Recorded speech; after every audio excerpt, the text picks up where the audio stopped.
इस बिल के जरिए, इस कानून के जरिए सरकार मुसलमानों को खास तौर से और गरीबों को स्टेटलेस बनाना चाहती है और इस कानून को आपको एनआरसी एनपीआर से जोड़ के देखना है। ये कानून पास हुआ था 2019 में। रूलिंग पार्टी नरेंद्र मोदी प्रधानमंत्री की सरकार ने इसको पास किया, तो वो लोग इसको दबा के रखे अपने पास, अपने बगल में दबा के रखे। कमीशन ऑफ इंडिया लोकसभा के चुनाव की डेट्स अनाउंस करेगा। उन्होंने रात में ये रूल्स का ऐलान कर दिया। जब सरकार चुनाव को सामने रखकर फैसला ले रही है तो ये बहुत गलत बात है कि आप मुझसे सवाल कर रहे हैं कि मैं सुप्रीम कोर्ट क्यों जा रहा हूं। हमने सुप्रीम कोर्ट को पहले ही हमारा केस सुप्रीम कोर्ट में है। उस वक्त गवर्नमेंट ऑफ इंडिया के काउंसिल ने कहा था कि गवर्नमेंट ऑफ इंडिया ने अभी रूल्स नहीं बनाए हैं, तो इसलिए अभी इस पर कोई बहस करना बहुत जल्दी होगा। अब जबकि मोदी हुकूमत ने CAA के रूल्स बना दिए हैं, तो सुप्रीम कोर्ट जाना एक अर्जेंसी है, वक्त का अहम तकाजा है। क्योंकि अगर ये सरकार सिटीजनशिप देना शुरू कर दे एक अनकॉन्स्टिट्यूशनल लॉ पर, जिसको एक रिलीजन के ऊपर बनाया गया है, तो इससे नुकसान हो सकता है। नुकसान ये है कि सुप्रीम कोर्ट मॉनिटर्ड एक एनआरसी आसाम में हुआ जिसमें 19 लाख लोगों के नाम नहीं आए। उसमें से करीब 1 लाख के करीब मुसलमान हैं, बाकी नॉन मुस्लिम्स हैं। अगर आप इस लॉ के उस रूल्स के तहत उन तमाम लोगों को दे देंगे सिटीजनशिप जिनका रिलीजन इस्लाम नहीं है, तो ये बड़ा ही नाइंसाफी होगी उन लोगों के लिए, उन मुसलमानों के लिए जिनका नाम नहीं आया। दूसरा इम्पोर्टेंट पॉइंट यह है कि सुप्रीम कोर्ट ने 1960s या 70s में एक जजमेंट में कहा था कि अगर कोई एल्योरमेंट आप देते हैं किसी को अपना रिलीजन बदलने के लिए, तो वो भी एक क्राइम है।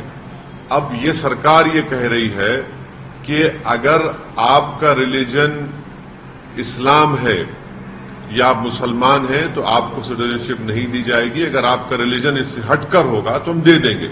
तो ये भी एक किस्म का एल्योरमेंट है। इसीलिए हम सुप्रीम कोर्ट के पास गए हैं और सुप्रीम कोर्ट से हमारे फाजिल वकील जनाब निजाम पाशा साहब हैं और हमको उम्मीद है कि सुप्रीम कोर्ट इस पर देखेगा। अब देखेंगे सुप्रीम कोर्ट में क्या होता है। सर, आपने जैसे सीए जैसे लागू हुआ तो आपने कहा कि चुनावी फायदा लेने के लिए चुनाव जस्ट आने वाला है, उससे पहले क्या ये आप पे अप्लाई नहीं होता कि आप भी जो डॉक्यूमेंट आपने शो किया और सुप्रीम कोर्ट को अप्रोच हुए, आज अभी इस वक्त अनाउंसमेंट हो रहा है, चुनाव का ऐलान हो रहा है, उसके ठीक उसी दिन आप भी कर रहे हैं, तो क्या आप भी पॉलिटिक्स नहीं कर रहे हैं? देखिए, मैं एक पॉलिटिशियन हूं, मैं कोई फिलोसोफर नहीं हूं, नंबर 1। दूसरी बात यह है कि यह कानून पास हुआ था 2019 में।